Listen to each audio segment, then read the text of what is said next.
Hello and welcome to Macy Cooks.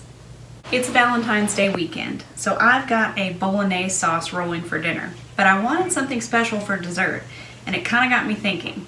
Every time my husband and I go out on like a fancy dinner, we always try to get dessert, and my favorite is crème brûlée. It's sweet, it's creamy, it's decadent, and that crispy sugar shell on the outside is to die for. And up until recently, I had no idea I could make it at home. That's right, you can make crème brûlée at home. So today, I'm gonna teach you how to make the most decadent, delicious, and expensive dessert at most restaurants. We're making crème brûlée.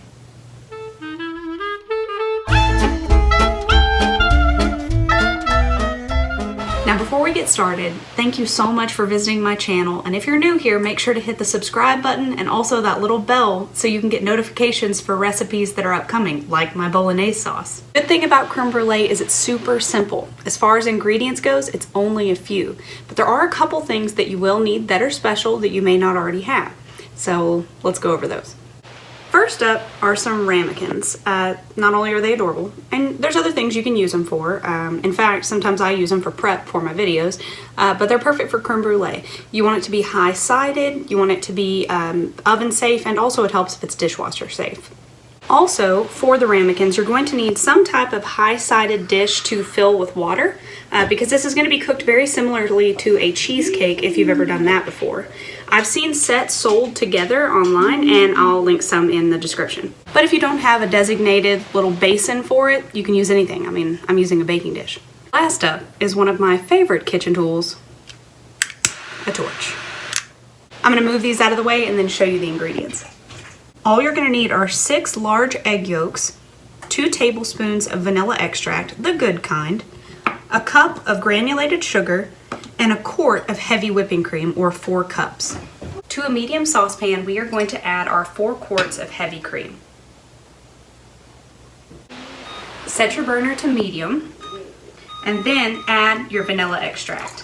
While we've got this heating up to a low boil, go ahead and preheat your oven to 325. If you've never had crème brûlée, think of like a vanilla custardy type pudding that's chilled with a thin layer of crispy sugar shell on the outside that you break through.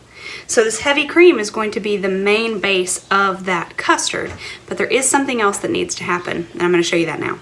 Add your 1 cup of granulated sugar to your egg yolks. Then whisk them together until they begin to lighten in color and become fluffy. You do want to give this a vigorous whisk because we're trying to make them fluffy.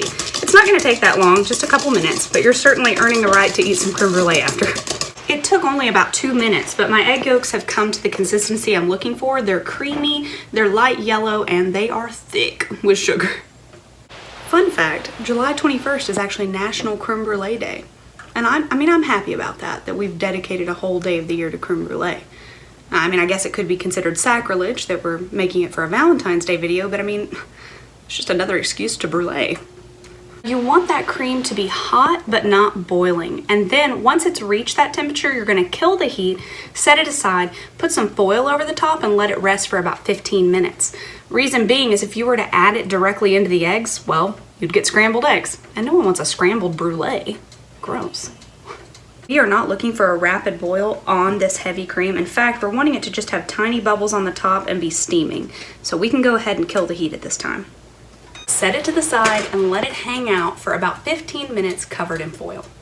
While we're waiting on it to cool off a bit, let's go ahead and prepare the dish with the ramekins. I think the easiest way to do this is to go ahead and put the ramekins into the dish that will have the water in it. Then pour the water up to the depth that you're looking for. That way you already have the water measured out, because everyone's baking dish is going to be different. I mean, I don't know what you're using, so it'd be hard for me to say exactly how much water you need. But I'll show you, you're looking for it to be about halfway up on the ramekins. I poured the water out of the baking dish into this little pot, and I'm now heating it up to a boil. Alright, it's been 15 minutes and it's time now to whisk the heavy cream into the eggs and sugar.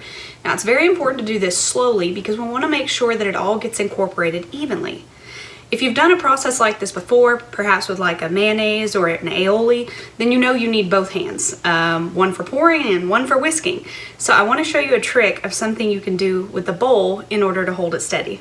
I learned this from America's Test Kitchen and it blew my mind. So you take a dish towel and you just spin it and make it into like a rope, okay? And then come down to the counter. I'll show you. Simply take the towel and wrap it around the bowl, and it helps to hold it in place while you're whisking so that it's not moving the bowl all around the counter.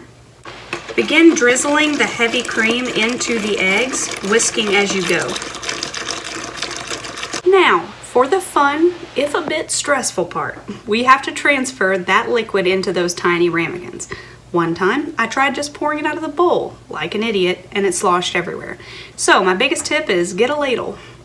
Once you have your handy dandy ladle, bring your bowl over close by, and then start to ladle the mixture into the ramekins. Now you'll notice I did not fill them all the way up to the top. You want to leave about a little 1/4 inch on top so that you can put sugar on top and then brulee it. Grab your boiling water and pour it into the corners of this dish. Carefully and immediately transfer it into a 325-degree oven for about 40 minutes.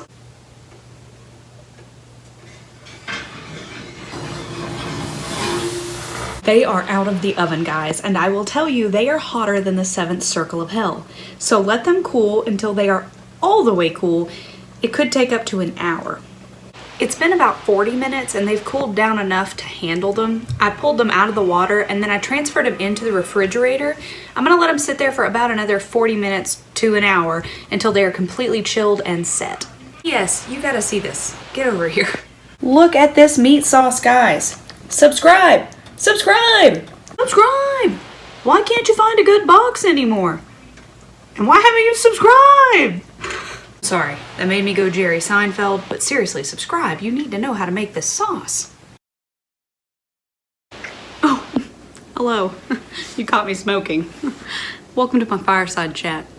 Now, much like a relationship, creme brulee can be difficult, if not a bit fussy. In fact, there's been times in the past where I've tried to make it and it's broken. Broken custard can be frustrating, and at times you may just want to say, no thank you, and dump it down the drain. But also, like that relationship, give it a fair shake. You might be able to fix it.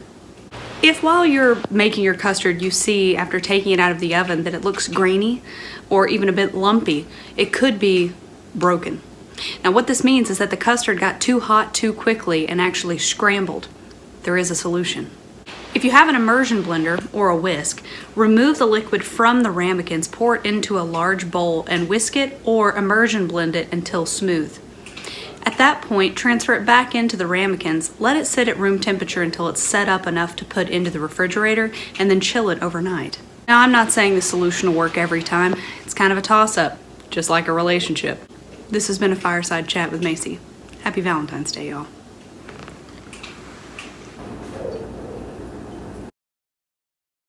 Welcome back. After about an hour and a half, she is chilled and ready to brulee.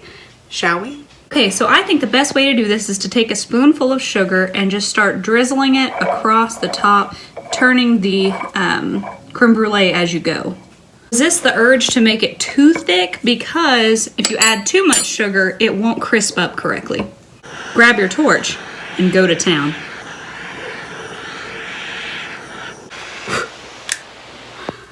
Now, I don't know about y'all, but I'm ready to taste it. My favorite part is the signature crunch or crack of the sugar, so let's see if it worked. Guys. The creamy, thick custard paired with the sweet, crispy sugar on top. Shut up. It just doesn't get any better than that.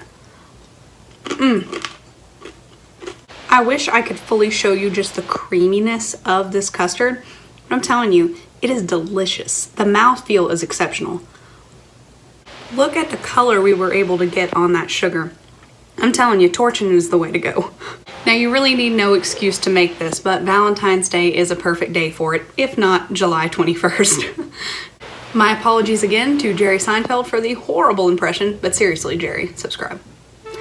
get baking, y'all.